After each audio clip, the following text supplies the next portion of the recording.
Le 25 mai 2019, sur l'Avenida Revolución, par Lulu Gavoret. Chapitre 1. Cela fait 1 an que l'accident est arrivé. Je veux l'écrire pour ne pas oublier, pour partager cette histoire dont le souvenir vit en moi à chaque instant, dans mes cicatrices sur ma cuisse droite, sur mon pied droit, sur ma cheville droite, sur mon crâne, sur mon nez, sur mon dos et dans mon cœur. Ça ne m'intéresse pas d'effacer ces cicatrices. Elles sont là et elles me rappellent chaque jour combien j'ai eu de la chance de vivre et combien je remercie le ciel de nous avoir sauvés. Car je ne suis pas seule dans cette affaire, et mon histoire est liée à celle de 3 autres personnes, dont 2 ne sont malheureusement plus de ce monde maintenant. Elles sont décédées le 25 mai 2019, et Mélissa et moi avons survécu, et renaquis ensuite. Oui, nous avons renaquis, toutes les 2, ensemble, comme des sœurs jumelles qui viennent au monde en même temps dans les bras de la vie. Nous étions à Mexico en ce 25 mai 2019. Quand je me suis réveillée ce matin-là, j'ai trouvé un mot d'Alex sur la table de chevet qui disait qu'il était passé ce matin pour me déposer des affaires que j'avais laissées au Airbnb de ses parents la veille. Ils étaient venus nous rendre visite au Mexique. Il me disait que l'on se retrouverait le soir même au restaurant pour dîner tous ensemble. À ce soir, je t'aime fort fort. Ton girasol. Ni moi, ni lui n'aurions pu nous douter de ce qui allait arriver ce jour-là. Une superbe journée s'annonçait avec ma coloc Margot, Mélissa et 2 de ses amis. Nous sommes sortis de l'appartement avec Margot. Le taxi nous attendait en bas de l'immeuble. La journée était chaude et nous étions surexcités d'aller au parc d'attractions Six Flags. Depuis le temps qu'on en parlait, montés dans le taxi, direction chez Mélissa. Mélissa est mon amie, une femme forte, indépendante, libre dans son corps et dans sa tête, butée, drôle et artiste, comme moi. Enfin, j'ose l'espérer. Arrivée chez elle, Mélissa et ses amis avaient commandé un autre taxi et nous filâmes au restaurant avant d'aller à Six Flags. Si nous n'étions pas allés à ce restaurant, les choses auraient été différentes et peut-être qu'un drame aurait pu être évité. Je vois cette scène dans le film L'étrange histoire de Benjamin Button, quand Daisy se fait percuter par le taxi. C'est exactement la même scène. Et l'on se dit que si le chauffeur ne s'était pas arrêté prendre un café, à 1 seconde près, tout ne serait pas arrivé. Mais notre histoire n'est pas un film. Je crois que dans le resto, j'avais pris une crêpe ou pris un chocolat chaud, je ne me rappelle pas très bien. Je discutais avec Mélissa. Lorsqu'on se parle avec Mélissa, parfois on ne se comprend pas trop. Alors on rit et on réexplique. Mélissa est l'une de ces personnes que j'arrive à fixer bien dans les yeux quand je leur parle. C'est rare. Et quand j'y arrive, les regards parfois se suffisent à eux-mêmes. Je ne me souviens pas de la crêpe, mais je me souviens des vêtements que je portais ce jour-là. Au pied, j'avais mes Converse rouges, assez vieilles, mais je les aimais. Aujourd'hui, l'une d'elles est dans un sac plastique parmi les pièces à conviction, quelque part à Mexico, dans un casier de police. On dit que lorsqu'on est renversé par une voiture et qu'on perd nos 2 chaussures, cela veut dire qu'on est mort. Ce jour-là, je n'en ai perdu qu'une. J'avais mon jean préféré, celui qui fait un cul sympa et en même temps qui ne te comprime pas comme une paupiette de veau. Ce jean, aujourd'hui, est loin, dans une poubelle, quelque part, déchiré à la jambe droite et ensanglanté. En haut, j'avais ce t-shirt rouge, que je porte à tout hasard ce soir aussi. Quelle ironie bizarre. Ce t-shirt a été épargné. Les taches de sang ont disparu. Ce t-shirt est le premier que j'avais à acheter en arrivant à Mexico. Les aéroports avaient perdu ma valise et il m'avait fallu racheter un paquet de fringues. Ce t-shirt, je l'aime encore, même s'il commence à avoir de sacrées taches de transpi sous les aisselles. Je ne le jetterai pas, je pense. Et puis par-dessus ce t-shirt, j'avais ce sweat génialissime que mon pote Pao m'avait offert. Il me l'avait donné et en échange, je lui avais donné ma chemise. Je le mets encore presque tous les jours. C'est un porte-bonheur. Une armure formidable que je mets la nuit pour aller coller avec mes potes féministes hystériques. Il est plein de taches de colle, mais elles partent à la machine, heureusement. Je mets la capuche et je me sens invincible. Il a été déchiré dans l'accident, en bas, derrière, et je l'ai recousu avec mes piètres talents de courturière. Mais cela rajoute à son charme et à sa valeur. Ce sweat, je l'ai prêté à tellement de gens. Il m'a servi de couverture quand j'avais froid, de mouchoir quand je pleurais, et ce soir, il est sur mes genoux et récolte encore quelques larmes. Nous étions sortis du resto, on allumait nos clopes et on commandait le taxi pour partir au parc. En descendant les escaliers, nous parlions de Dieu avec Mélissa. Je lui disais que je ne croyais pas, mais que je croyais à ma grand-mère qui me protège de là-haut. Elle me disait qu'elle croyait, et qu'elle croyait aussi à sa grand-mère. Nous étions toutes deux sur ce trottoir de l'Avenida Revolución, à côté du restaurant. Mélissa était à ma gauche, et les autres un peu plus loin derrière, il me semble. Je regardais à ma droite, puis à ma gauche pour guetter le taxi. Et puis d'un coup, le noir. Chapitre 2. Comme une coupure de courant, une coupure de vie. J'aurais pu mourir que je ne l'aurais même pas vu venir, et pas su non plus. C'est fou quand même, comme tout peut s'arrêter, comme ça. Le noir, et puis ensuite comme une très lente remontée à la surface. Une douleur terrible qui grandit de plus en plus, une douleur sourde. Des voix en espagnol, des sirènes. Quelqu'un me touche la main. Je ne comprends rien à ce que l'on m'en dit. Je n'arrive pas à bouger, pas à parler non plus. J'ai tellement mal.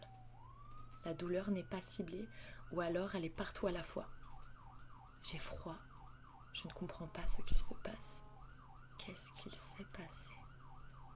Quand j'ouvre les yeux, je vois une femme penchée sur moi. Tout est flou, mais je comprends que nous sommes dans un camion d'ambulance. À chaque virage, je souffre le martyre. À chaque bosse, chaque arrêt, chaque démarrage. Je sens que j'ai froid au pied droit.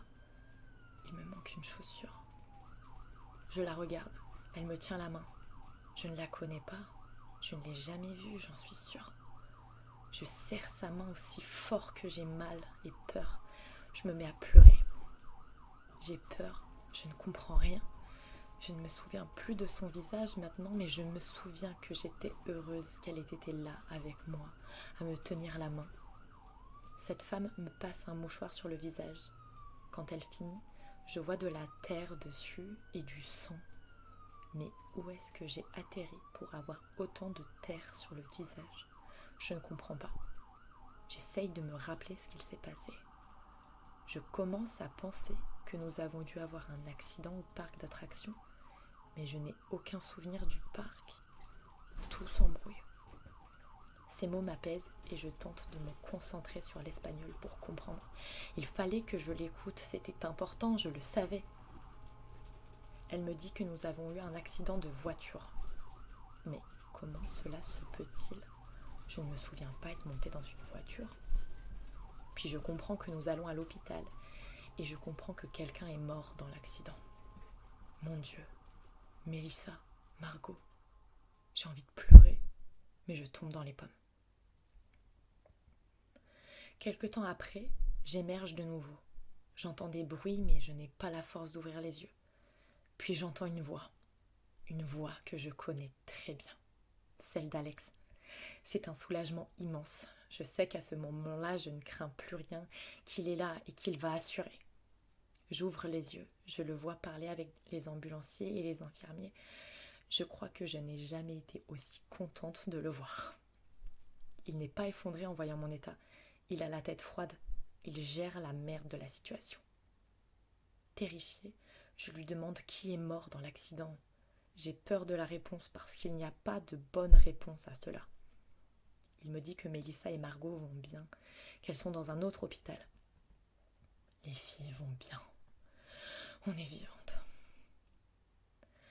Alex me dit qu'on ne sait pas qui est mort, mais que cette personne était à côté de nous sur le trottoir quand c'est arrivé. Il m'explique ce qu'il sait de l'accident. Ce n'est pas grand-chose, mais il sait l'essentiel pour me rassurer. Les parents d'Alex sont là aussi. ça me fait chaud au cœur. C'est un peu comme si ma famille était là, que nous n'étions pas seuls dans ce bateau. Je m'endormais et me réveillais par intermittence. Nous changions d'hôpital à chaque fois. Les parents d'Alex nous accompagnaient et payaient les notes. Heureusement qu'ils étaient là, je ne m'en serais jamais sortie toute seule. Nous changions d'hôpital car aucun n'avait d'accord avec mon assurance santé française. En gros, si l'hôpital n'a pas d'accord avec ton assurance, c'est toi qui dois avancer les frais. S'ils ont un accord, alors c'est ton assurance qui paye directement. Nous avons finalement atterri dans un hôpital adapté à mon assurance mais un peu douteux. Ils me suturèrent le crâne dans un couloir, la tête pleine de terre et de sang. Je ne sentais presque rien, tant la douleur était vive ailleurs. L'attente était interminable pour passer les examens, les scanners, etc. Lorsque l'heure fut venue, ils me trimballèrent dans l'hôpital, de salle en salle. Je fixais le plafond. J'entendais les portes battre et se refermer une à une, les ascenseurs monter et descendre. Ils me soulevèrent pour me mettre sur une table de radio. La douleur reprit. Dès qu'on me touchait, ça repartait. La table était froide et dure. Ma tête fraîchement recousue sur le dur de la table me lançait des décharges atroces. Ils me mirent dans un lit à l'écart avec des médicaments par cathéter. J'avais déjà un peu moins mal grâce au médoc. Alex restait à côté de mon lit et disparaissait de temps en temps pour aller demander des infos aux soignants. Je ne sais même plus quelle heure il était. Les résultats tombèrent, aussi faux qu'ils furent. Seulement une grosse entorse et le nez cassé. Le nez cassé. Cela me fit rire. Ce nez que j'avais toujours détesté avait fini par être pété en 1000 morceaux. C'est ainsi qu'à quelque chose comme 3 heures du matin, nous sortîmes de l'hôpital. Sans attelle, sans bandage, sans béquille, sans rien. Je pouvais à peine marcher, j'étais exténuée. Nous montâmes dans un taxi pour rentrer chez moi. Alex partit se coucher. Je passais par la salle de bain pour voir mon visage dans la glace. Quelle horreur! Des cicatrices partout et ce nez de traviole. Je croyais que toute cette histoire était enfin finie, mais je me trompais largement. Ce n'était encore que le début. Chapitre 3. Le lendemain, je ne me sentais pas très bien en me réveillant. En attrapant mon téléphone, je vis que l'accident avait été médiatisé sur Internet, que tout le Mexique était au courant de l'histoire et que non pas une, mais 2 personnes avaient perdu la vie. La voiture qui nous avait renversés était la voiture de l'ambassadeur du Guatemala. Des vidéos de l'arrestation du chauffeur tournaient sur Facebook. Les menottes aux poignets, les policiers sortaient le chauffeur de la voiture qui était encastré dans un poteau. Il y avait des balises tout autour de la scène et beaucoup de personnes. Les gens criaient « Asesino !» à l'homme menotté et au regard baissé. Je pris conscience de la proportion de l'accident. L'article parlait d'autres victimes, mais nos noms n'y figuraient pas. Ils devaient être encore en train de nous chercher. Le monde s'insurgeait de l'affaire aux infos, et moi j'étais là, chez moi, le corps défoncé. Je me sentais comme une merde. Sous le choc, je postais l'article sur Instagram. L'ambassade du Guatemala ne m'avait pas contactée. Nous avions dû payer les notes des hostos tout seuls. J'étais en colère et je postais aussi une photo de ma gueule cassée en story pour montrer ce qu'ils avaient fait à mon visage. Je ne savais pas quoi faire de plus. Je n'étais pas dans mon pays, je n'avais pas ma famille pour m'aider à y voir clair. Alex était parti. J'étais perdue face à ce corps tout pété. Ma cheville me faisait atrocement mal. Elle avait pris la taille de 2 balles de golf. Je n'arrivais pas à poser le pied par terre. Je n'avais jamais eu d'entorse, mais celle-ci me paraissait bien corsée. Je marchais sur un pied à la vitesse d'une limace. Je manquais de chercher quelques infos sur la fracture des os du nez sur Google.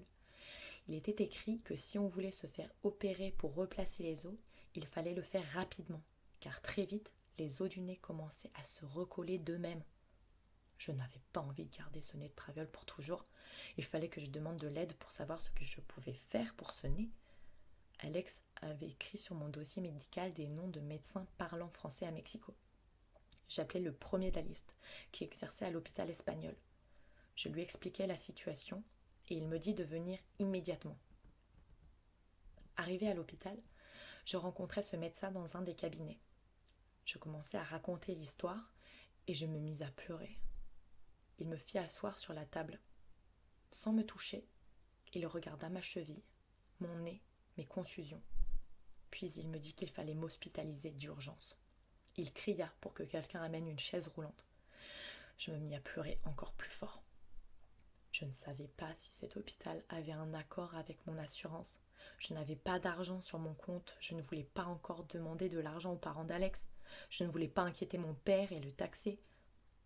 Le médecin me calma et me dit que c'était vraiment urgent, que l'hôpital où j'avais été la veille était un hôpital de merde. Il me tendit le téléphone pour que j'appelle mon assurance en France. J'étais en pleurs au téléphone. Le mec de l'assurance me disait qu'il allait s'occuper de tout, qu'il n'y avait rien à craindre, que je pouvais déstresser. Note à moi-même pour plus tard, ne pas croire les assureurs sur parole. Rassurée, je me laissais tomber dans la chaise roulante pour que l'on m'emmène. On me remit une blouse d'hôpital, un cathéter, un bracelet avec mon nom, Lucille Arlette Gavoret. Je ne sais pas pourquoi les Mexicains ne savent pas prononcer mon prénom. Dans tous les hôpitaux, ils m'appelaient Arlette. Ayant eu un traumatisme crânien, j'avais déjà du mal à me rappeler qui j'étais. Alors que l'on m'appelle par un autre prénom, c'était encore plus difficile pour moi. Et c'était reparti pour les examens, les scanners, les radios et tout le tintouin. Je ne sais pas pourquoi, mais j'avais un mal fou à parler espagnol, alors qu'en temps normal, je m'exprimais bien. Mais là, à chaque fois que j'ouvrais la bouche, c'était une nouvelle épreuve. Garée dans un couloir, j'attendais les résultats. Alex me rejoignit plus tard dans la soirée. Le médecin vint me voir. Il me dit qu'il fallait m'opérer en urgence le lendemain matin, qu'il y avait un hématome rempli de sang dans mon nez qui grossissait avec les heures et que nous ne pouvions plus attendre, sinon le sang allait se répandre dans ma tête. Il me dit aussi que j'avais un ligament cassé à la cheville, que ce n'était pas qu'une simple entorse. Il me dit que pour m'opérer et me donner une chambre, il fallait que je paye, maintenant, 5 000 €, sinon il ne pourrait rien faire. Je n'avais pas 5 000 €, Alex non plus. Heureusement, j'avais mon papa, à l'autre bout de la terre, qui avait plus d'argent que moi, mais à cette heure-ci, en France, c'était le milieu de la nuit. J'appela mon père, mais il ne répondit pas, évidemment. Paniquée, j'appela mes voisins en France pour qu'ils aillent réveiller mon père. Je finis par l'avoir au téléphone. Comment expliquer ça à son père ? Lui que j'étais plus habituée à épargner qu'autre chose. Je le rassurais, lui disant que ce n'était rien, mais que j'avais besoin de 5 000 €, là, tout de suite, pour l'hôpital. Il me dit qu'il devait attendre que la banque ouvre au matin pour faire le virement. Je culpabilisais de l'inquiéter. Mon père est un mec adorable, qui sourit tout le temps, qui se montre agréable avec tout le monde, mais qui ne laisse jamais paraître ses émotions. Dès qu'on parle de sentiments, ou s'il apprend qu'on a fait du mal à son enfant, cela le touche. Mais je crois que je ne réalise pas à quel point ça peut lui faire du mal. Je ne sais pas combien de temps nous sommes restés là, avec Alex, dans un coin de l'hôpital, attendant que le soleil se lève sur la France qui dormait. Je ne m'étais jamais fait opérer. J'avais peur, mais heureusement Alex était là. J'envoyais des messages à mes amis pour leur expliquer. J'étais là à les rassurer alors que moi-même je me pissais dessus de peur. Un podologue vint me voir pour me poser une sorte de botte pour ma cheville. Cette botte était énorme. Elle montait jusqu'en haut du mollet. Il fallait la serrer pour immobiliser ma cheville. Au bout de quelques heures, le virement me parvint et je pus payer pour l'opération et la chambre. Ils me montèrent dans une chambre. Cet hôpital avait de toute évidence beaucoup de thunes. La chambre était géante avec tous les équipements qu'il fallait, pas comme dans l'autre hôpital où je m'étais rendue la veille. C'est ici qu'Alex me dit au revoir. Il partait en vacances avec ses parents le lendemain. Je ne lui en ai jamais voulu de m'avoir laissée à l'hôpital car ses parents étaient venus pour ce voyage et j'avais l'impression d'avoir été suffisamment un poids pour eux. Je ne voulais pas le faire culpabiliser de partir.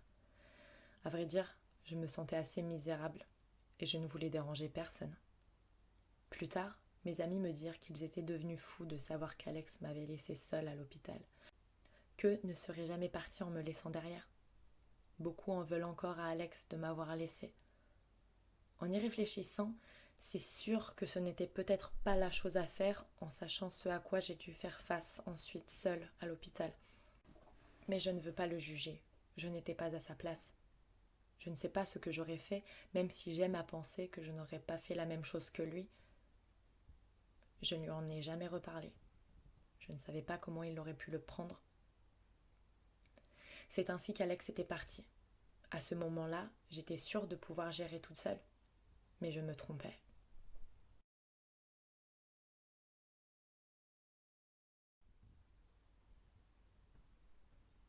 Chapitre 4. Ils m'opérèrent au petit matin. J'étais morte de peur en entrant dans la salle d'opération. Tous ces outils autour me filaient la trouille. Le chirurgien était calme. Il me parlait lentement pour que je comprenne ce qu'il allait faire. Et en un clin d'œil, je m'endormis. De nouveau, le retour à la surface fut dur. Je me réveillai avec une douleur terrible, comme si la voiture venait de me percuter une seconde fois. La douleur était cuisante et j'essayais d'appeler quelqu'un au secours. Je vis une infirmière au-dessus de moi. Je la vis injecter quelque chose dans mon cathéter, de la morphine sûrement, car instantanément je me rendormis. Je me réveillai plus tard, je ne sais pas quand. Je n'avais aucune notion du temps. Depuis l'accident, tout s'était enchaîné très vite. Les nuits et les jours n'avaient plus de sens. Ils me ramenèrent dans ma chambre et ma convalescence commença. Je n'avais pas de télé, car il fallait payer pour y avoir accès. Je n'avais que mon téléphone et mon carnet de brouillon pour m'occuper. Je me sentais seule, alors je commençais à faire des stories sur Instagram pour raconter ce qu'il s'était passé. L'accident, le bordel des assurances, l'opération, etc. Je recevais beaucoup de messages et j'en étais très contente. Je me sentais un peu moins comme une merde. Face aux réactions de mes proches, je prenais de plus en plus la mesure de la gravité de l'accident. Ma meilleure amie m'appela en larmes et nous pleurâmes ensemble au téléphone. Je n'imagine même pas comment mes proches devaient se sentir de me savoir seule à Mexico dans cette situation, avec ce sentiment d'impuissance totale de ne pas pouvoir m'aider. Ce qui était dur psychologiquement aussi à l'hôpital, c'est que je perdais toute autonomie. Je devais appeler quelqu'un à chaque fois que je voulais faire pipi, quand j'avais mal, quand j'avais faim, quand je voulais me laver. Je ne pouvais rien faire seule. Les infirmières me réveillaient la nuit pour savoir si j'allais bien, pour me donner des médicaments. Parfois, je devais respirer avec un respirateur. Je détestais ça, mais j'y étais obligée. Tout le personnel soignant défilait dans ma chambre, parfois sans frapper à la porte avant d'entrer. On me posait plein de questions, toujours en espagnol. On m'appelait Arlette. Je me sentais un peu agressée par tout ça. Je ne sais pas si vous avez déjà chié devant quelqu'un que vous ne connaissez pas, mais c'est un peu humiliant. Bien que je n'en eusse pas le droit et que j'étais supposée appeler l'infirmière à chaque fois que je voulais me lever, la nuit, quand le personnel soignant me croyait endormie, je me levais de mon lit pour aller seule à la salle de bain qui était à 2 mètres de mon lit. Je voulais y arriver seule. Parfois, je me cassais la gueule en me rattrapant sur les murs, mais parfois pas. Et à chaque fois, chaque pas était une victoire, même si j'avais mal. Cette foutue botte était lourde et ne me facilitait pas les choses, mais au moins je pouvais poser le pied par terre grâce à elle. Je me sentais redevenir humaine et pas juste un morceau de viande qu'on trimballe et qu'on nourrit. Mon visage dans le miroir faisait peur à regarder. J'avais les cheveux gras, car me laver les cheveux n'était pas conseillé à cause de la suture sur mon crâne. J'avais un plâtre sur le nez pour le maintenir bien droit, j'avais les yeux gonflés et tout leur tour était bleu, comme quand on se prend un poing dans la gueule. La peau de mon visage était dégueu, car je ne pouvais pas la laver pour ne pas risquer de mouiller le plâtre. Ça faisait mal de se voir comme ça. Les premiers jours de convalescence se passèrent normalement, si je puis dire, jusqu'au moment où je sus que l'hôpital me demandait 5 000 € de plus pour ma sortie. Je pensais que mon assurance allait se charger de tout, mais non. Une secrétaire vint me dire que mon assurance n'était pas adaptée pour cet hôpital et qu'il me faudrait régler la note moi-même. J'étais anéantie et ce stress me prit toute la force qu'il me restait. J'étais complètement paniquée. Mon cerveau n'arrivait pas à réfléchir à une solution. Je ne connaissais pas le système de santé mexicain, je ne comprenais rien à l'assurance. Je n'avais pas un forfait de téléphone adapté pour appeler l'assurance en France. J'étais seule. Je n'avais pas de nouvelles de l'ambassade du Guatemala. On m'avait oubliée et j'étais seule dans ma merde financière. Cette impression d'être un énorme boulet pour tout le monde et de devoir demander de l'aide alors que personne ne peut rien faire, c'était insupportable. Une infirmière me prêtait un téléphone de temps en temps pour appeler l'assurance, mais c'était un bordel innommable. Il ne me restait que quelques jours pour trouver une solution. Quelques amis vinrent me voir à l'hôpital. Ils ne savaient pas comment m'aider. Ils n'étaient pas mexicains et ils ne comprenaient rien non plus. Mais j'étais contente de les voir. Et eux étaient contents de voir que j'étais en vie. Je me souviens que parfois, j'avais des crises d'euphorie. J'étais vivante, j'avais survécu. Et tout à coup, je doutais d'être encore en vie. Comment cela se pouvait-il que je sois vivante alors que d'autres étaient morts? Ce n'était pas juste. Je me sentais honteuse de me plaindre alors que d'autres ne pouvaient pas.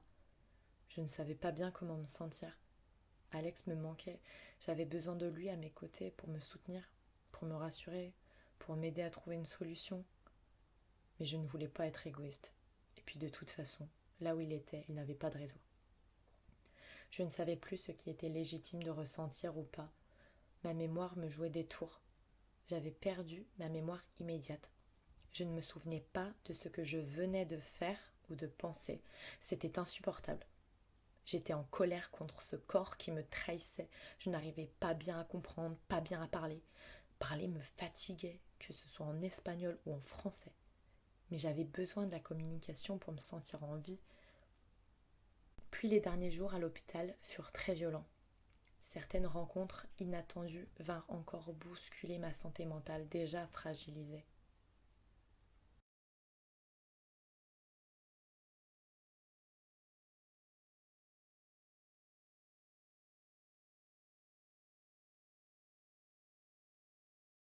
Chapitre 5.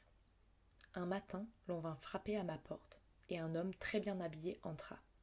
Il se présenta en français, Manuel Castro, avocat de l'ambassade française au Mexique.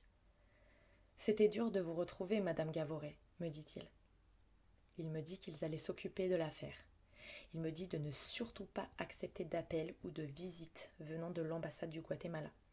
Il me dit que nous allions monter un dossier pour demander des dommages et intérêts à l'ambassade. Il allait demander mon dossier médical à l'hôpital. Il me demanda si j'allais bien, si j'avais besoin de quelque chose. J'étais soulagée. La France me faisait signe, on m'avait retrouvée. J'étais tellement contente de rencontrer quelqu'un qui parlait français et qui était là pour m'aider. Je m'enquis directement de l'informer de mes galères financières pour sortir de l'hôpital. Il me dit qu'il allait se renseigner auprès du secrétariat et qu'il tenterait de m'aider, mais qu'il y avait beaucoup d'autres choses à gérer. Je sentais bien que ce qu'il visait, c'était d'abord de faire ce dossier juridique et que c'était déjà un gros morceau. Il m'appela le lendemain pour me dire que je devais envoyer tous les papiers à l'assurance et qu'ils allaient quand même essayer de payer ma sortie. L'hôpital m'envoyait les documents par mail et je les transférais à l'assurance. Il ne me restait que quelques jours et j'espérais que tout serait prêt à temps. Un autre soir, on vint frapper à ma porte. Entrèrent dans ma chambre 2 personnes que je ne connaissais pas. Un homme, la quarantaine, et une femme du même âge, j'imagine. J'essayais tant bien que mal de me redresser un minimum. Je les saluai avec un regard interrogatif. Je les vis se décomposer en me voyant. Timidement, ils s'approchèrent de moi. L'homme se présenta et me dit que la femme qui l'accompagnait était son épouse. Puis il changea de ton. C'était un ton triste, et sa voix était comme étranglée. Il me dit qu'il était le fils et le frère des 2 personnes mortes dans l'accident. Je me mis à trembler, et les larmes me montèrent aux yeux. Pendant quelques secondes, je ne pus parler. Puis j'ouvris la bouche. « Je suis tellement désolée, » dis-je dans un souffle, et je me mis à pleurer. L'homme vint près de moi très vite et prit ma main dans la sienne. Ce n'est pas votre faute, me dit-il, les larmes aux yeux. Ils s'assirent sur le canapé à côté de moi. L'homme ne me lâchait pas la main. Il me demanda si j'allais bien, si l'on s'occupait bien de moi, si je ne manquais de rien. Il me demanda si l'ambassade du Guatemala m'avait contacté pour m'aider financièrement. En pleurant, je leur dis que non. Il me proposa directement de m'aider. Je refusai. Je ne voulais pas qu'il paye quoi que ce soit pour moi. Je me sentais tellement coupable d'être en vie en les voyant dans ma chambre. Il était si triste et je ne faisais que pleurer. Il me dit le prénom de sa maman et me montra une photo d'elle sur son téléphone. Je me sentis fondre sur moi-même. Puis il me montra une photo de son frère. Nous pleurions tous les deux. Il me dit qu'il était heureux que je sois en vie. Voyant mon état, il se sentit coupable et me dit que tout irait bien, que sa maman et son frère étaient décédés ensemble, qu'il n'était pas seul au moment de mourir. Je regardais cet homme qui venait de perdre ses proches. Je le trouvais tellement courageux, j'aurais voulu l'aider. Alors je lui racontais tout ce dont je me souvenais de l'accident, même si ce n'était pas grand-chose. Il n'était pas seulement triste, il était en colère aussi. L'ambassade du Guatemala ne nous aidait pas. Il me dit que vu qu'il s'agissait d'un ambassadeur, le Guatemala allait donner un billet au Mexique et que l'affaire serait pliée comme ça. Puis il me dit qu'il avait un service à me demander. Dans la situation dans laquelle je me trouvais, j'aurais fait n'importe quoi pour l'aider. Il me dit qu'ils avaient contacté une des journalistes qui s'intéressait à l'affaire et que ce serait bien que je leur accorde une interview au téléphone pour donner mon témoignage et confirmer que je n'avais reçu aucune aide de l'ambassade du Guatemala. J'acceptais sans hésiter et sans réfléchir aux conséquences. Je voulais faire quelque chose pour me rendre utile. Il appela la journaliste, lui dit que je parlais bien espagnol et que je voulais bien répondre à ses questions. Puis il me la passa. Je répondis à chaque question de manière honnête, en expliquant un peu. En gros, ça donnait ça. Je suis dans un pays étranger dont j'ignore tout du système de santé. Je n'ai pas de famille ici, je n'ai pas d'argent, le Guatemala ne m'a pas contacté, je suis dans la merde. À la fin, je raccrochai et l'homme me remercia du fond du cœur. Ils restèrent plusieurs heures avec moi et nous discutâmes. Puis le doute s'empara de moi. Et si le Guatemala lisait mon interview, le prenait mal et décidait de ne pas m'aider? Je devais sortir dans quelques jours, il me fallait de l'argent.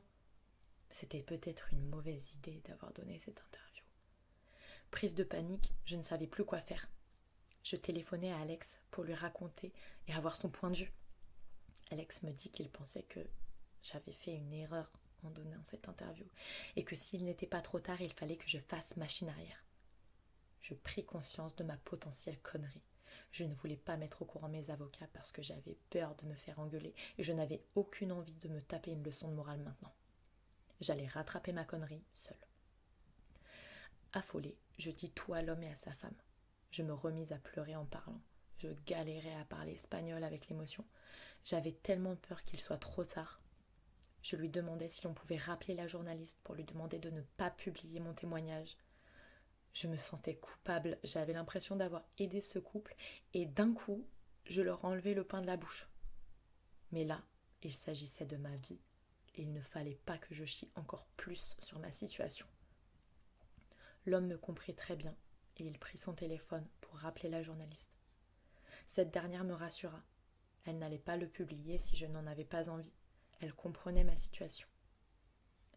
Soulagée, je rendis le téléphone à l'homme. Au bout d'un moment, ils me dirent qu'ils devaient y aller. Ils me laissèrent leur numéro de téléphone et me dirent de les appeler pour leur donner de mes nouvelles. Ils partirent après m'avoir fait des bisous sur le front. Quand la porte se referma, je me remis à pleurer. J'étais complètement déboussolée. Je ne dormis pas cette nuit-là, hantée par le chagrin et la culpabilité. J'écrivais tout ça dans mon carnet. Je dessinais ma gueule sur une page au crayon de papier. J'écrivais que maintenant, je serais une personne encore meilleure, que je dirais je t'aime à mes proches, que je les aiderais, que je serais présente pour les autres. J'avais été épargnée. Il fallait que je sois digne de la seconde chance que la vie me donnait. Je remerciais ma grand-mère de m'avoir protégée dans l'accident. Maintenant, je voyais la vie d'un autre œil. Je voudrais que vous qui me lisez reteniez bien quelque chose. Je vous le dis, faites-en ce que vous voulez. Mais après avoir vu la mort, je veux que vous entendiez bien ceci. La vie est belle, c'est une chance. Nous pouvons mourir à tout instant. Alors il ne faut pas attendre pour faire les choses que l'on souhaite faire. Il ne faut pas attendre pour aimer et le dire aux autres. On ne sait pas pour combien de temps on est là. Alors foncez. L'avant-veille de ma sortie, je reçus un message sur Instagram de Kika. Elle était en cours de théâtre avec moi à l'université Ibero-Americana. Je ne la connaissais pas beaucoup, mais je l'aimais bien. Elle était balèze en théâtre. Elle me proposa de venir me voir à l'hôpital avec sa mère. Je fus très touchée par cette gentillesse et j'acceptai tout de suite. Elles entrèrent dans ma chambre 1 heure après. Elles s'assirent à côté de moi et me demandèrent si j'allais bien. Sans même que je ne leur parle de mes galères administratives, elles me demandèrent si j'avais besoin d'aide à ce niveau-là. Ne bouge pas. On descend au secrétariat pour arranger tout ça et on revient. Je vis en elles des super-héroïnes. Elles étaient mexicaines, elles connaissaient bien mieux que moi tout ça. Je les attendis peut-être 1 heure ou 2. Quand elles entrèrent de nouveau, elles avaient le sourire, des papiers à la main et un paquet d'M&M's. « C'est bon, ça va le faire, ton assurance va payer et tu sors après-demain. » Elles posèrent les papiers sur le bureau et revinrent s'asseoir. Je ne savais pas comment les remercier. Elles venaient de m'alléger d'un poids énorme. Elles me demandèrent où je comptais aller en sortant de l'hôpital, si quelqu'un venait me chercher, s'il y avait quelqu'un pour s'occuper de moi. C'est vrai que je n'y avais pas pensé. Je devais aller chez Alex, mais la maison qu'il habitait avait un long escalier étroit en colimaçon qu'il fallait emprunter pour aller dans sa chambre. Je me voyais déjà me casser la gueule dans les escaliers pour me trimballer de la cuisine à la chambre. Je commençais à m'inquiéter sérieusement, surtout qu'Alex ne serait pas de retour avant 1 semaine. J'allais devoir me débrouiller seule pour me déplacer et pour prendre mes traitements alors que je n'avais aucune mémoire immédiate. Clairement, ça allait être la merde. Je commençais à expliquer tout ça à Kika, Angelica, sa maman, mais en parlant, je me rendais bien compte que ce que j'étais en train de dire n'avait aucun sens. Je ne pouvais pas m'occuper de moi toute seule et je me mis à pleurer. C'est dur de l'admettre, mais il y a des moments dans la vie où on ne peut pas s'occuper de soi seul.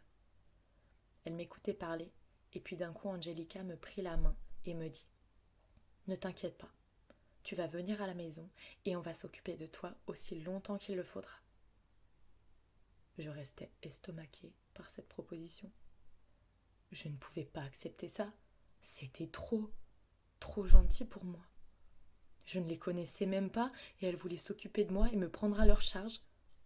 Je refusais en leur disant que je ne voulais pas être un boulet pour leur famille. Je ne cessais de pleurer. Angelica me parla très doucement, en me caressant la joue. « Nous avons une grande maison. On a tout ce qu'il faut. Tu as besoin d'aide, Lucille. » Je pleure encore quand j'y repense. Il y avait dans leur regard tellement d'amour, tellement de gentillesse. Je n'avais jamais vu ça dans les yeux de personne. Je n'oublierai jamais ce moment, jamais. J'aurais voulu les serrer dans les bras, mais je ne pouvais pas trop. Je ne faisais que les remercier et me moucher.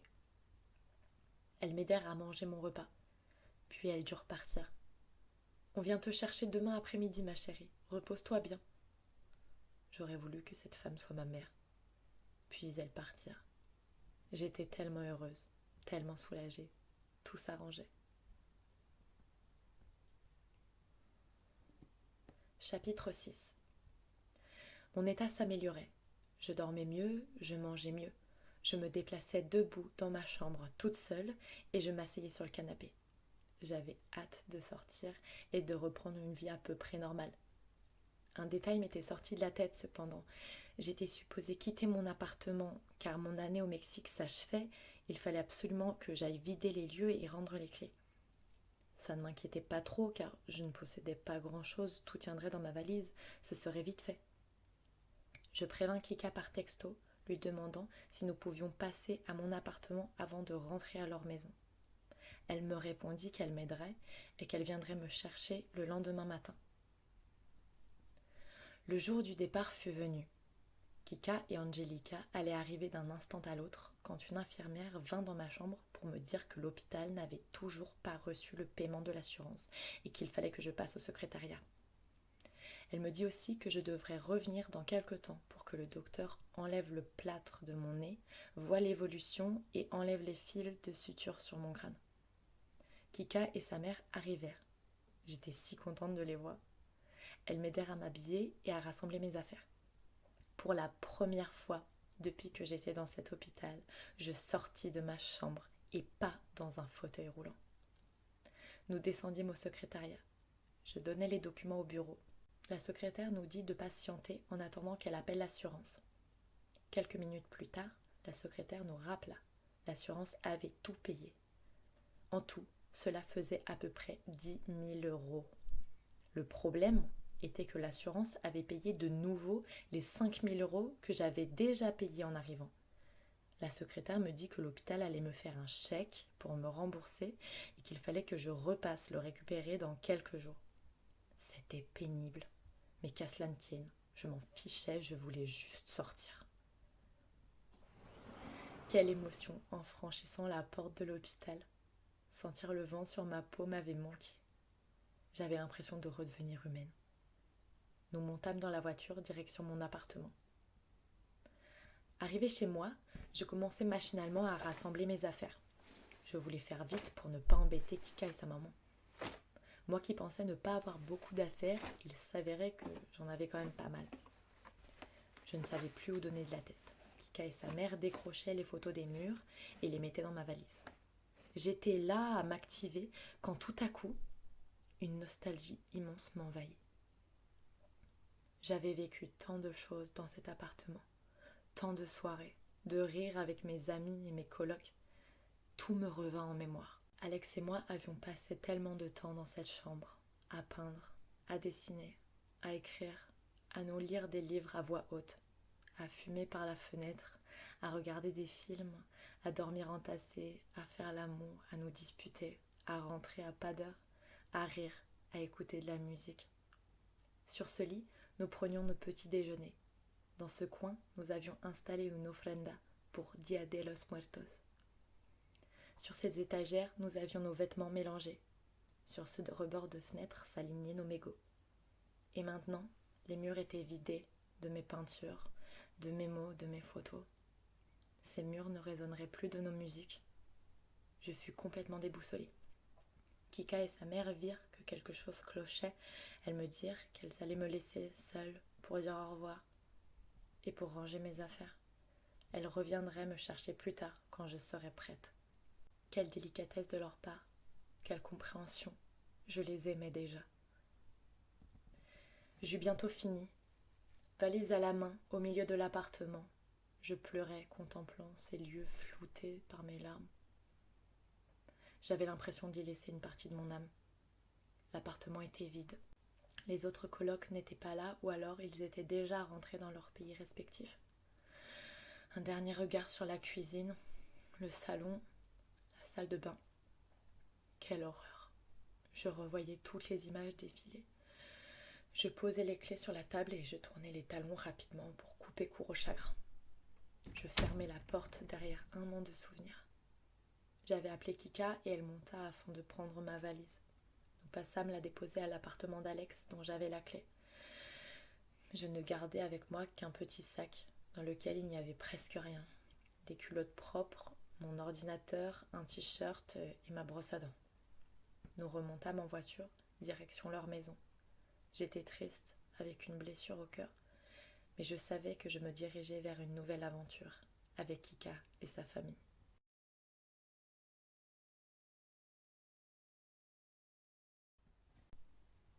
Chapitre 7. Nous quittâmes le quartier, celui dans lequel j'avais habité pendant 1 an. J'eus un pincement au cœur en parcourant ces rues. J'aimais tellement ce quartier, San Miguel Chapultepec. Dans ce quartier, il y avait essentiellement de petits immeubles aux façades colorées.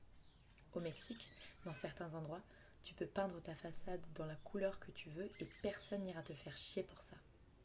Dans mon quartier, il y avait quasiment autant d'arbres qu'il y avait d'immeubles. Les arbres poussaient dans tous les coins et on ne les coupait pas. On les laissait vivre, et c'était beau. Les branches dépassaient au-dessus des cours, depuis la rue. Les feuillages s'entremêlaient avec les fils électriques qui grésillaient au-dessus de nos têtes. Dans mon quartier, la nature reprenait ses droits. Il n'y avait qu'à regarder les rues pour voir cette dualité entre nature et bitume. Les feuillages des arbres étaient si denses que quand il pleuvait, on ne le sentait pas tout de suite. Il y avait 1001 espèces d'arbres. Toutes paraissaient différentes. Certains arbres donnaient d'énormes fleurs de toutes les couleurs, et d'autres donnaient de petits fruits aux formes étranges qui tombaient et s'entassaient sur les trottoirs. Ces derniers étaient souvent craquelés et sinueux, parfois complètement cassés. Chaque centimètre de ces rues avait un aspect différent. Parmi les nombreuses voitures qui s'alignaient sous les arbres, il y en avait certaines incongrues, comme venues du siècle passé. D'autres étaient complètement cassées. D'autres paraissaient avoir été oubliées là depuis des années, car elles ne bougeaient jamais. J'aimais tout dans ce quartier. Il était unique. Il y avait toujours du bruit. Des klaxons, des gens qui criaient à qui veut des pastelitos, ou des bidons d'eau, de la musique, des chiens qui aboyaient. C'était un vrai bordel. Mais j'aimais ce bordel. Il me faisait penser à celui qui régnait perpétuellement dans ma vie. Dans ce quartier, rien n'était gris, rien n'était tout neuf et tout propre. Les arbres n'étaient jamais taillés comme en France. Tout était authentique, beau et surprenant. Dans ce quartier, je me sentais chez moi. J'avais la sensation d'avoir trouvé en ce lieu l'endroit où je devais être, auquel j'appartenais. En France, je ne me sens jamais nulle part à ma place. Parfois sur Google Earth, je visite mon quartier virtuellement. Mais je n'entends plus les bruits, ni ne sens plus les odeurs de quesadillas. Je n'attends que le jour où je pourrai enfin y vivre à nouveau. Nous arrivâmes à la maison de Kika. Elle était située dans un quartier résidentiel, bien différent du mien. Il y avait de belles bâtisses avec des jardins. Je sentais bien qu'on arrivait dans un quartier où il y avait plus d'argent. Moi qui avais été élevée entre une ferme et des champs, je n'étais pas du tout habituée, mais j'étais curieuse et impressionnée. Kika gara la voiture dans le garage et nous entrâmes dans la maison. Les parents de Kika m'accueillirent avec un grand sourire, comme s'ils m'attendaient. Le père de Kika m'avait même acheté un bouquet de fleurs. Je fus touchée et j'eus encore envie de pleurer. Je crois que c'est la période de ma vie où j'ai le plus pleuré. Il y avait la grand-mère de Kika aussi et ses frères. Tous vinrent me souhaiter la bienvenue. J'étais tellement heureuse d'être là, avec eux. Tous me regardaient en souriant. Ils avaient l'air contents que je sois là. Ils m'accompagnèrent dans la cuisine et la grand-mère de Kika s'assit en face de moi pendant que les autres préparaient la table pour le déjeuner. Elle me demanda comment je me sentais, puis elle me parla de l'accident.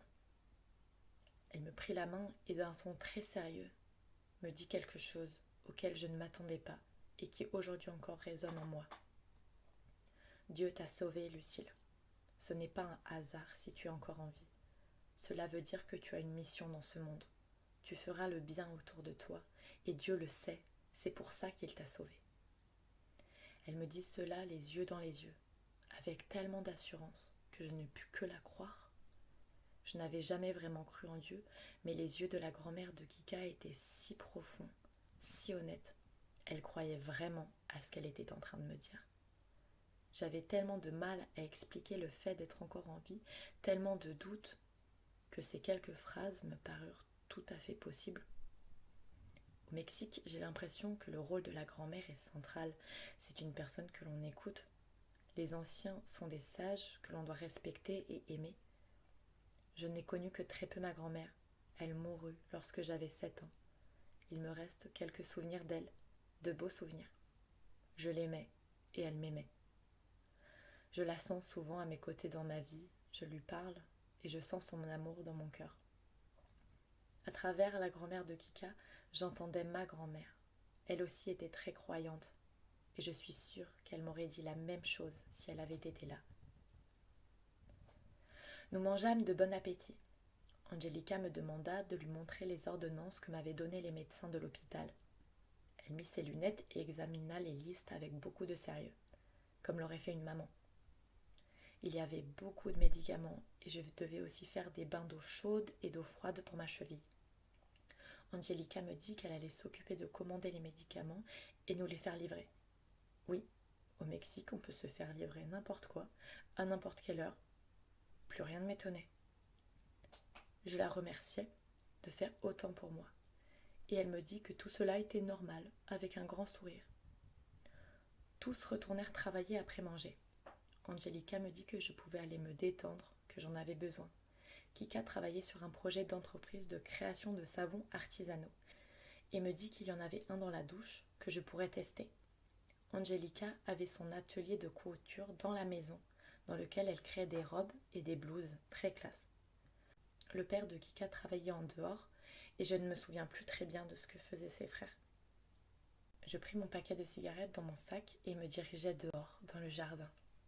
Je m'assis dans un fauteuil, sortis une cigarette du paquet ainsi que mon briquet. C'était la première fois que je refumais depuis l'accident. Ça m'avait manqué et ce geste me parut étrange. Je retrouvai l'odeur de la cigarette et en la portant à mes lèvres, je me sentis reprendre une vie normale avec les habitudes que j'avais perdues. Le soleil brillait haut dans le ciel et le chien de la famille jouait dans le jardin. Je me sentais légère, heureuse et apaisée. J'avais tellement de chance. Quand je finis ma cigarette, je partis m'allonger sur l'herbe et je fermai les yeux. Les oiseaux chantaient.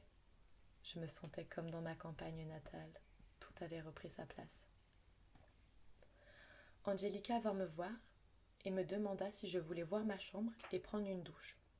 Elle me guida jusqu'à une chambre où il y avait un grand lit et à côté, une salle de bain. C'était la chambre de Kika. Elle me dit que Kika dormirait dans une autre chambre et qu'elle me l'avait préparée pour moi. Je crus rêver. Mais où allait s'arrêter leur générosité? Ils me donnaient une chambre rien que pour moi. Je n'avais jamais eu de salle de bain à moi, comme ça, à côté de mon lit. C'était beaucoup trop.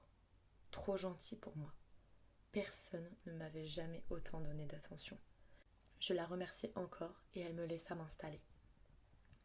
Je pris une douche. Je mourais d'envie de me laver les cheveux, ce que je fis avec précaution. Je passai ma main doucement sur mon crâne en faisant attention à la suture. Il y avait une grosse croûte, ce qui me fit frémir quand je la touchais. Je testais le savon artisanal de Kika. Elle était tellement forte de lancer son entreprise de savon à notre âge. Je respectais beaucoup cela et saluais son ambition. Je me séchai et me mis dans mon lit. J'ouvrais mon ordinateur et lançai un film au hasard. Regarder un film, ça peut paraître tout bête, mais pour moi, c'était un luxe retrouvé. Je m'endormis aussitôt. Je dormis un très long moment. J'étais encore exténuée. Quand je me réveillai, il était très tard. Les parents de Kika n'avaient pas voulu me réveiller. Je me levai et me dirigeai dans la cuisine où se trouvaient Kika et sa mère. Elles me demandèrent si j'avais faim et me préparèrent quelque chose. Tous avaient déjà mangé, mais elles restèrent avec moi. Nous discutâmes. Elles s'inquiétaient de mon état et voulurent savoir comment je me sentais. Je leur fis part de la culpabilité que je ressentais d'être là et de l'impression que j'avais d'être un poids pour eux. J'eus encore envie de pleurer.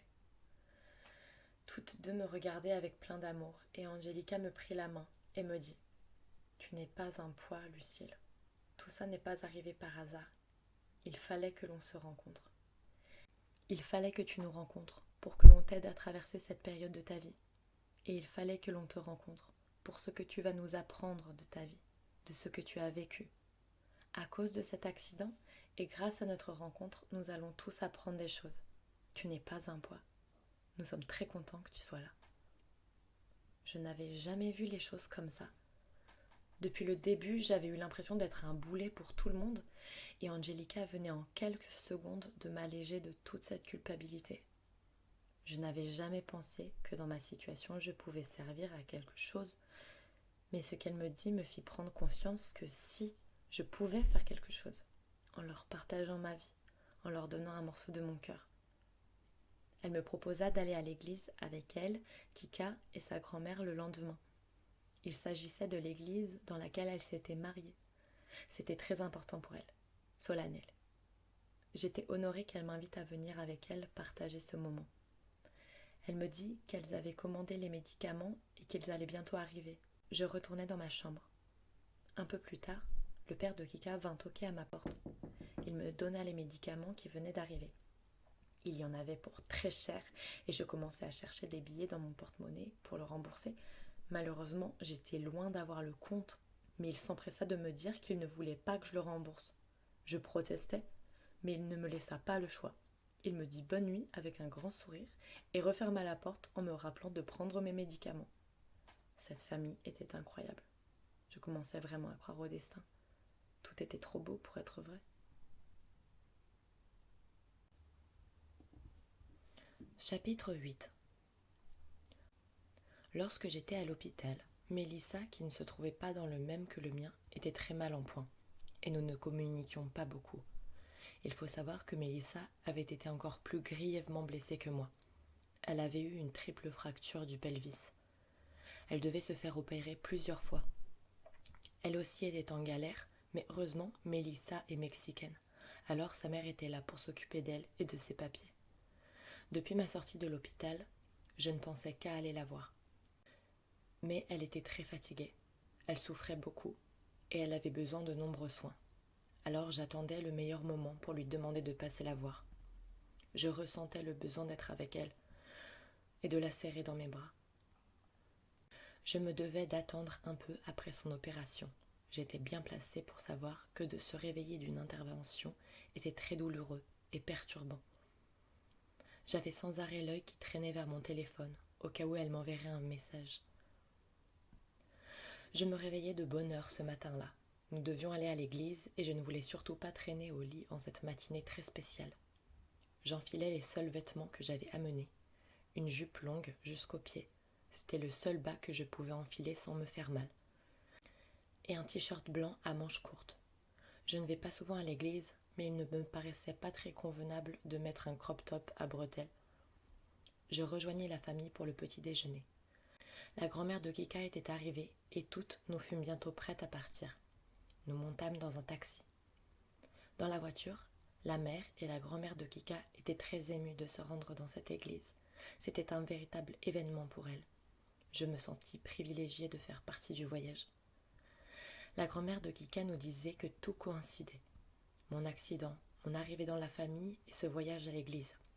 Cette église avait une véritable histoire dans leur famille et le jour où elles avaient justement l'intention d'y aller, il se trouve que moi, une miraculée, était apparue dans leur vie. Pour la grand-mère de Kika, tout cela faisait sens. Cela paraissait un peu gros, mais il est vrai que cet enchaînement était un peu troublant. Mexico est une ville immense, près de 14 fois Paris. La maison de Kika et l'église où nous nous rendions étaient toutes deux dans le sud de la ville.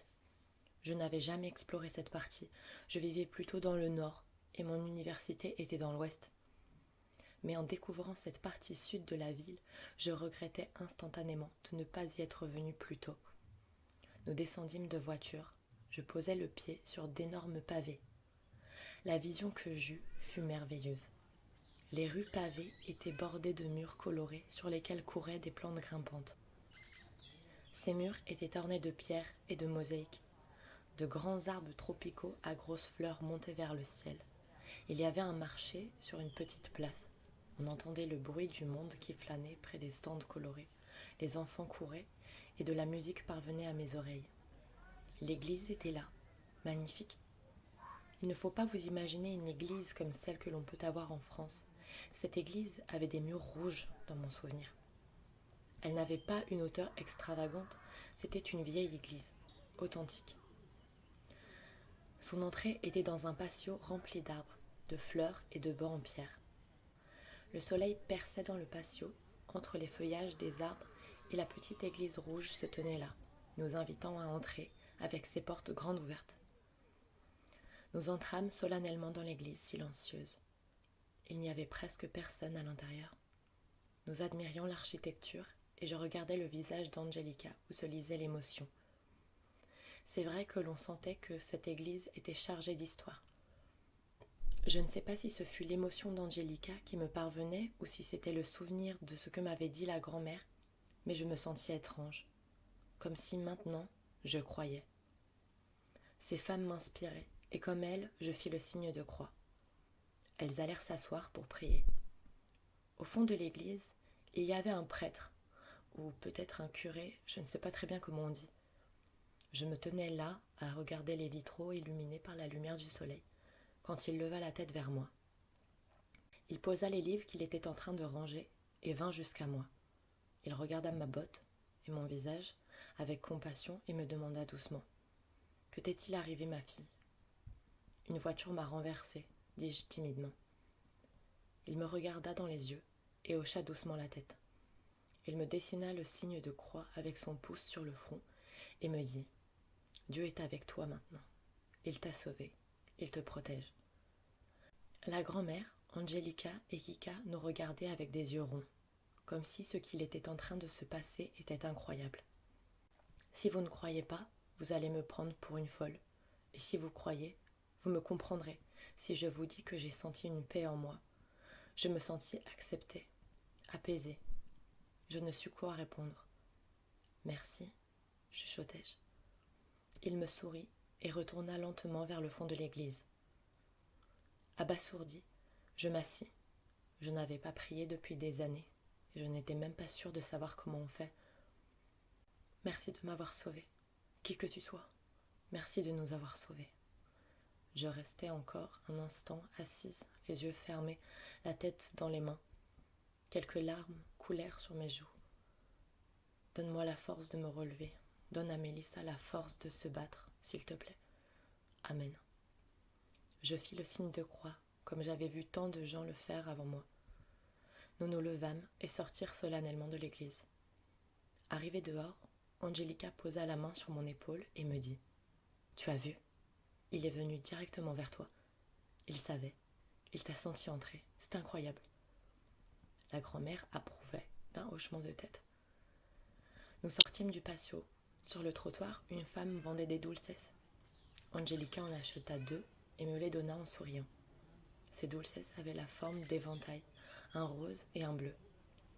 C'étaient des feuilles de maïs collées entre elles par du miel et bordées de graines. Je fus touchée par cette gentillesse. Je n'avais même pas envie de les manger tellement ils étaient beaux. « Tu veux faire un tour sur le marché? Tu n'es pas trop fatiguée ?» me demanda Angelica. « Non, ça va très bien. J'ai envie d'aller voir le marché. » Nous passâmes devant chaque stand. Je regardais les petits bijoux en argent faits main, les blouses mexicaines brodées, les jouets en bois. Tout était magnifique. J'étais tellement heureuse d'être là. J'admirais tout ce qui m'entourait, comme une spectatrice émerveillée. J'étais tellement absorbée par ce que je regardais que j'en oubliais même mon envie d'acheter. Je me sentais légère, j'étais à ma place. Rien ne pouvait me rendre plus heureuse que d'être en ces lieux, dans mon Mexico chéri, avec ces femmes.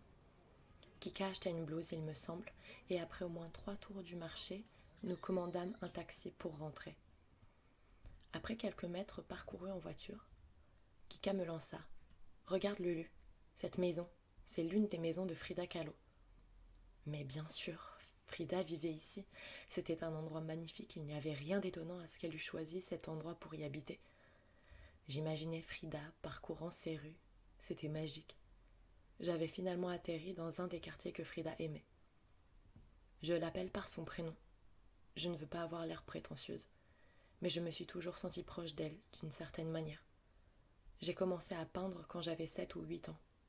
J'ai très rapidement trouvé mon style, sans jamais avoir pris de cours de peinture, ni même m'être intéressée aux grands peintres. Je peignais parce que j'en avais besoin. Je projetais en peinture mon monde intérieur, et je me fichais que cela soit beau ou pas. J'ai toujours exprimé mes émotions dans mes peintures, ma souffrance et mes doutes. Lorsque j'ai découvert la peinture de Frida, je devais avoir 13 ou 14 ans. J'ai tout de suite senti une connexion avec ces peintures.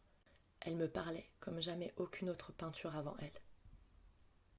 Tout de suite, j'avais constaté que ce qui motivait Frida à peindre étaient ses émotions, comme moi. C'est sans doute après avoir découvert Frida que mon besoin d'aller au Mexique se fit ressentir. Il fallait que je voie ça de mes propres yeux, que je comprenne.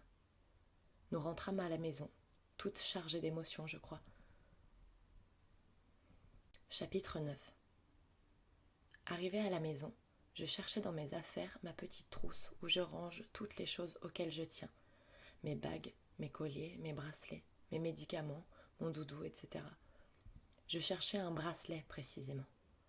Avant l'accident, je portais à la cheville droite 2 bracelets en tissu.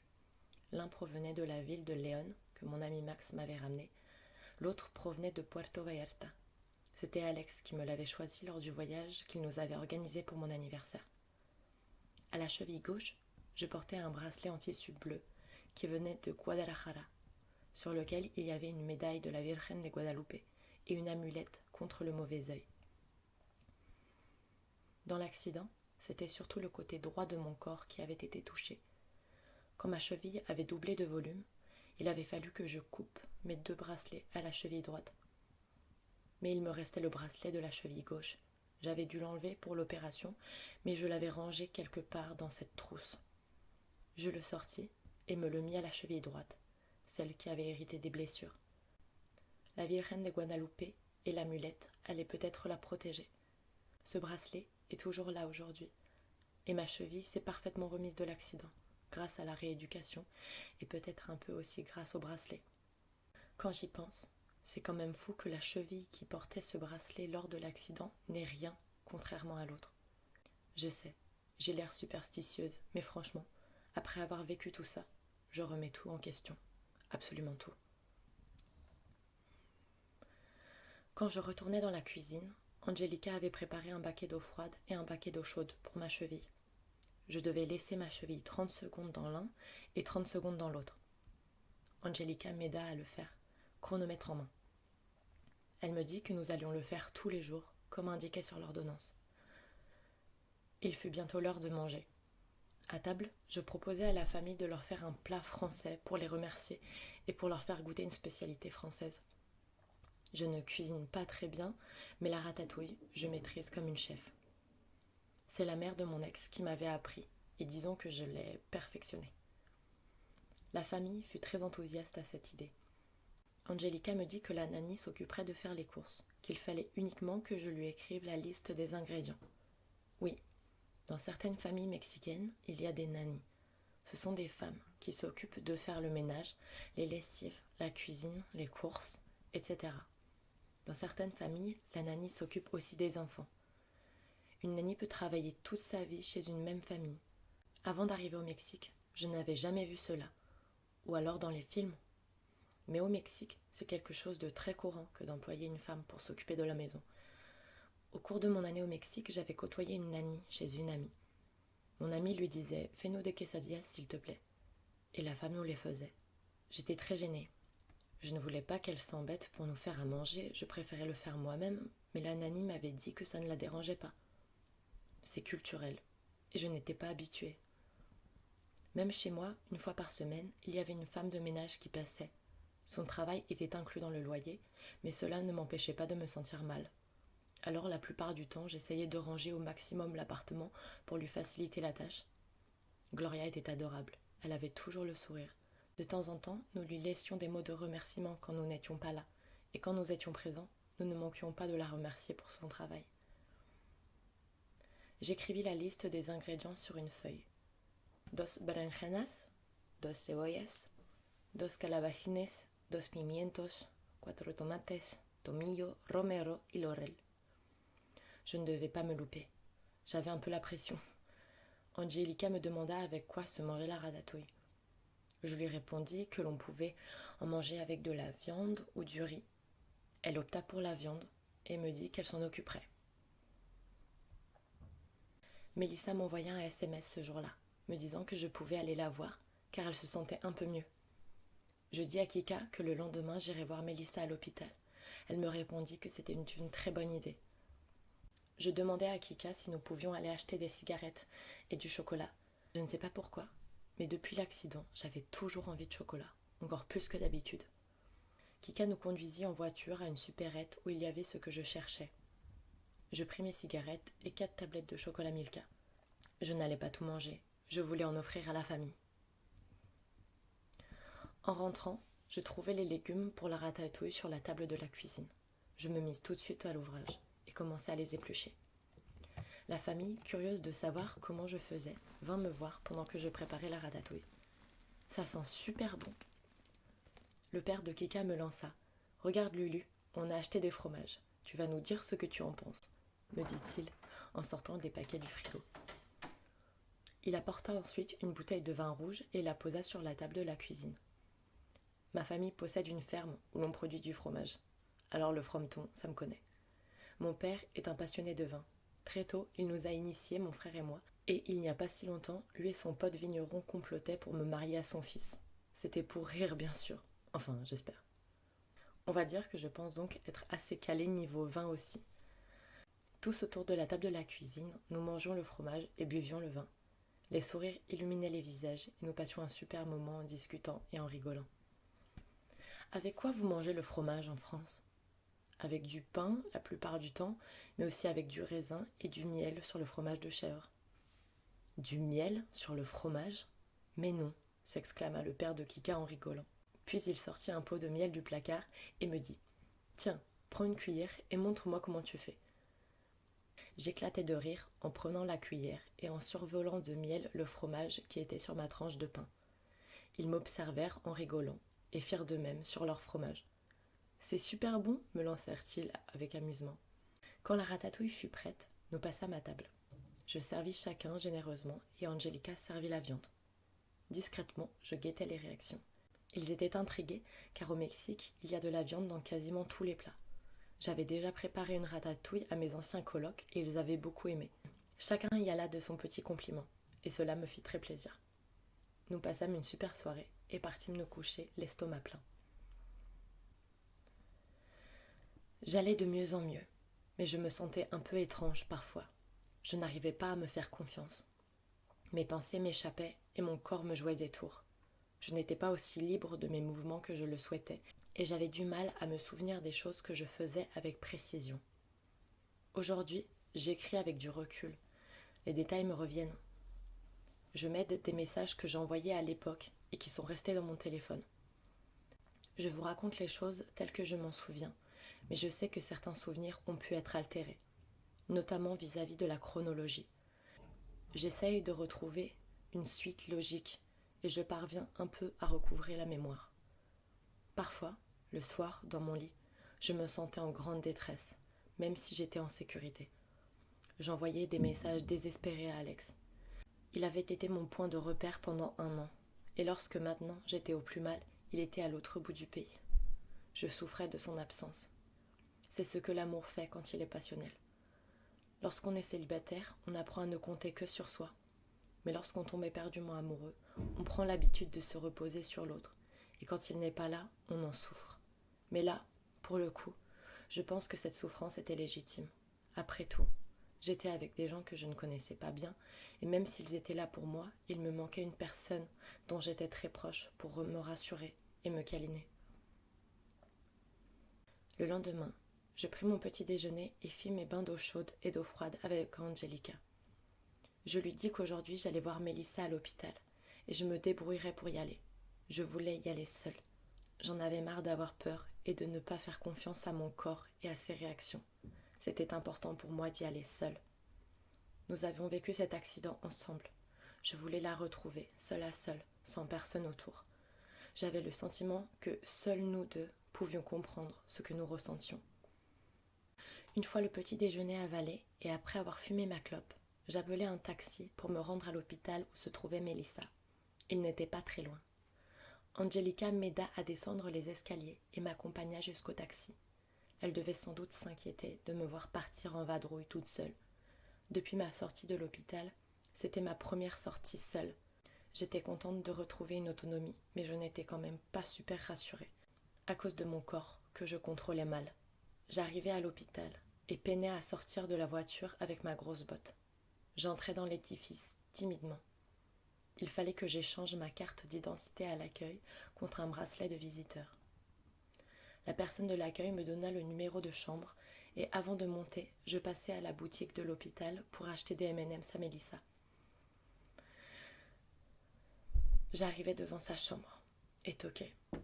Une petite voix me répondit d'entrer. J'ouvris la porte.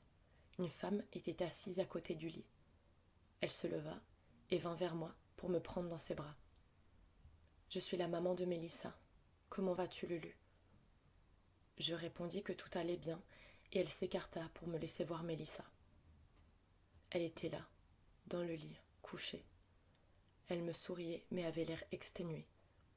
Je m'approchai d'elle doucement, sans la quitter des yeux. Elle me tendit difficilement ses bras, et je me penchai. J'avais peur de lui faire mal. J'avais envie de la serrer très fort. Nous nous étions enfin retrouvés. Le monde en suspens, cœur contre cœur. Une larme coula. Je me reculai pour regarder à nouveau son visage et ses bras. Ils étaient couverts de bleu. Elle avait une mi-nerve et ne pouvait pas bouger. Je me laissai tomber dans un fauteuil, choquée. Sarah, la mère de Mélissa, se leva et nous dit qu'elle allait nous laisser un moment toutes les deux, puis elle sortit. Mélissa me dit qu'elle ne pouvait pas s'asseoir. Son visage se crispa d'un coup et elle s'arrêta de respirer pendant quelques secondes. Elle gémit de douleur en lâchant son souffle. Je souffrais pour elle et je lui pris la main. Elle m'expliqua qu'elle s'était faite opérer du pelvis, mais qu'il s'était cassé en 3 endroits. Les médecins ne voulaient pas pratiquer une nouvelle opération car il y avait de grands risques. Je l'écoutais me raconter son histoire. Elle s'exprimait lentement. Elle faisait de gros efforts pour parler. Je savais combien il était dur de parler dans cet état, alors je commençais à lui raconter comment ça se passait pour moi. Je lui racontais l'hôpital, la visite des avocats de l'ambassade française, la venue de Kika et de sa mère, et la vie dans leur famille. J'insistais sur le fait que j'étais très heureuse avec eux, que je me sentais beaucoup mieux, et qu'ils s'occupaient bien de moi. J'omis de lui dire que la famille des personnes décédées était venue. Je ne voulais pas qu'elle se sente plus mal. Elle me fit un sourire et me serra un peu plus la main. Dans ses yeux, je vis qu'elle était soulagée pour moi.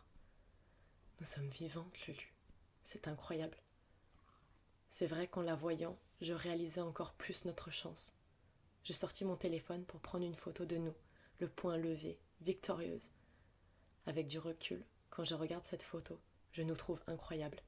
Des vraies éclopées, toutes cassées, mais avec du feu dans les yeux, super puissantes. Je lui tendis le paquet d'M&M's en souriant. Elle rigola et l'attrapa. Une infirmière entra dans la chambre avec un chariot sur lequel se trouvait un plateau repas.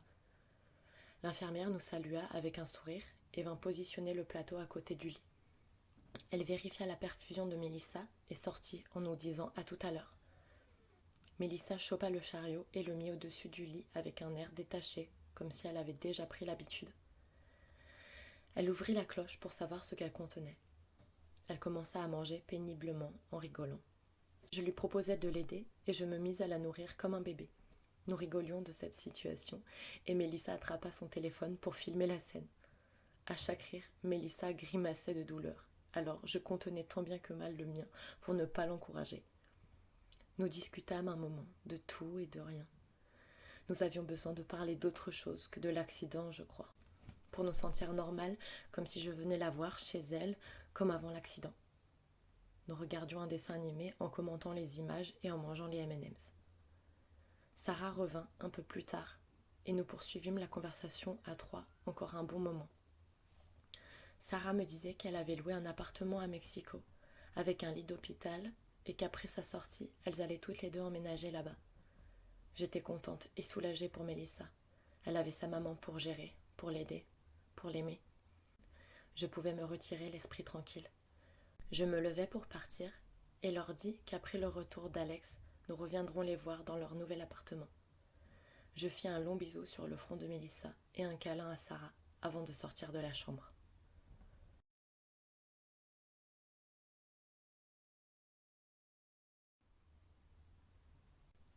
Chapitre 10. Rentrée de l'hôpital, il était déjà le soir. Lors du repas, Kika m'invita à venir voir son spectacle de danse qui aurait lieu le lendemain après-midi. Mon séjour dans la famille touchait presque à sa fin, et Alex allait bientôt rentrer à Mexico. Je venais à peine de m'habituer à la situation qu'elle s'apprêtait déjà à changer. Le soir, dans mon lit, en me gavant une nouvelle fois de chocolat, j'envoyai à Alex la photo de Mélissa et moi que j'avais prise à l'hôpital. « Vous êtes belle », me répondit-il. J'avais hâte de le retrouver et à la fois j'étais triste de quitter la famille. Je suis comme ça. Je déteste quand les choses se terminent. J'aime le changement perpétuel et à la fois je suis très nostalgique. Je me demandais ce qui nous attendait encore. Nous devions partir au Chili dans quelques jours, rejoindre Lou avec Alex, et je ne savais toujours pas ce qu'en diraient les médecins. Le soleil se leva. C'était ma dernière journée chez Kika. J'avais pris mes petites habitudes. Petit-déj avec Angelica, médoc, bain pour ma cheville, clope, jardin, discussion, film, repas. Nous partîmes voir le spectacle de danse de Kika plus tard dans l'après-midi. C'était vraiment génial, très expressif. Kika est passionnée de danse. Elle a même une barre de danse classique dans sa chambre. Nous rentrâmes à la maison après le spectacle. Le soir, nous prîmes le dernier repas tous ensemble. J'étais triste.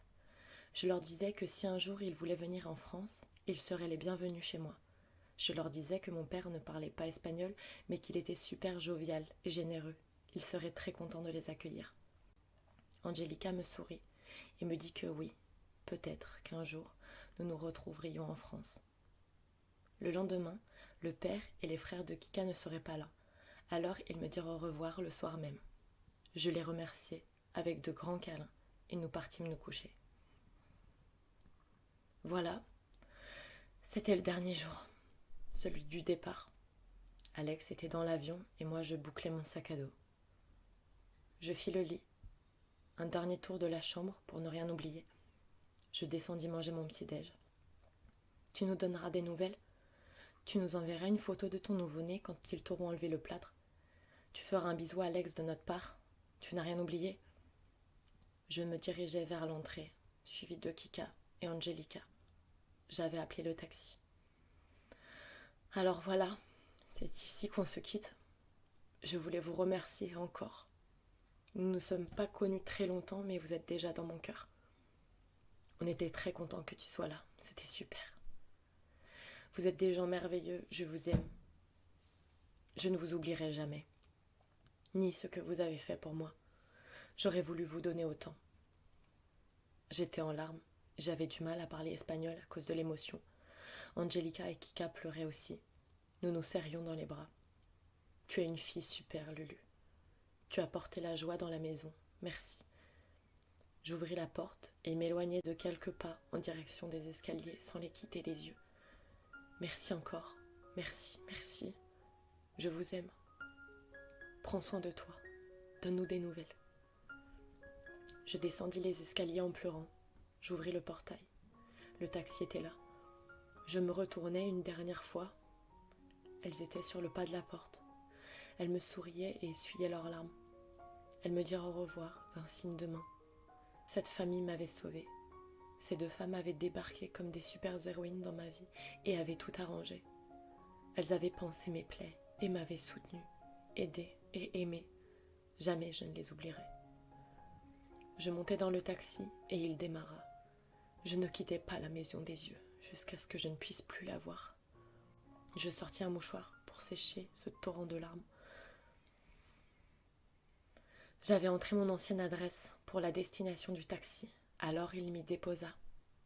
Il n'y avait que quelques mètres qui séparaient mon ancien appartement de celui d'Alex. Alors ce n'était pas très grave. De retour dans mon quartier chéri, tout me paraissait faire partie du passé. Je n'habitais plus vraiment ici et mes amis non plus. Il ne restait qu'Alex et moi, et ce pour quelques jours. J'étais à quelques pas de l'appart d'Alex, plongée dans mes pensées. Quand soudain, j'entendis crier mon nom dans mon dos. C'était Alex. Il était parti pour me sauter dans les bras, mais il se retint un peu pour ne pas risquer de me faire mal. Il m'embrassa passionnément, mais je le calmai un peu, car sa bouche appuyant contre la mienne me faisait mal au nez. J'étais si heureuse. Mon binôme, mon acolyte, mon complice était rentré. Avec Alex, nous formions la paire, tout allait rouler. Et pour ce qui était du voyage au Chili, nous allions arracher l'autorisation de la bouche des médecins s'il le fallait. Nous allions foncer, comme d'habitude.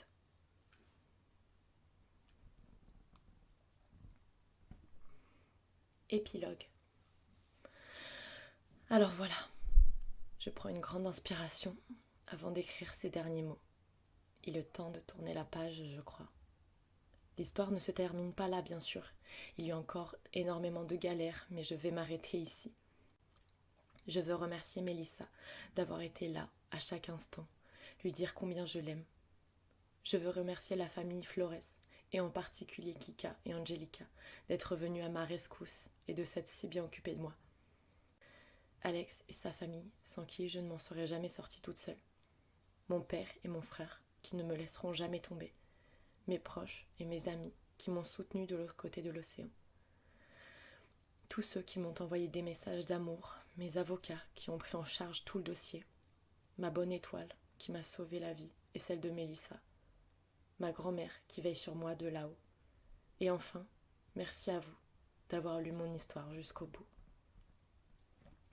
Aujourd'hui, nous sommes le 24 mai 2020. Je n'ai quasiment pas de séquelles physiques. Avoir écrit ce livre m'a fait du bien. Cela m'a permis de remettre mes idées en ordre, même si je pense que la chronologie n'est pas toujours correcte. 1 an après l'accident, je n'ai toujours pas revu les 7 000 € que j'avais payés dans les hôpitaux et j'espère que les choses bougeront rapidement avec mes avocats. Moi, j'ai fait tout ce que j'ai pu. Je retournerai bientôt au Mexique et je compte même y vivre quelque temps. Si je récupère l'argent des dommages et intérêts, je ferai un grand voyage.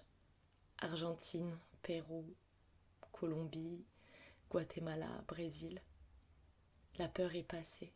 J'ai retrouvé l'envie d'explorer et de vivre chaque chose intensément.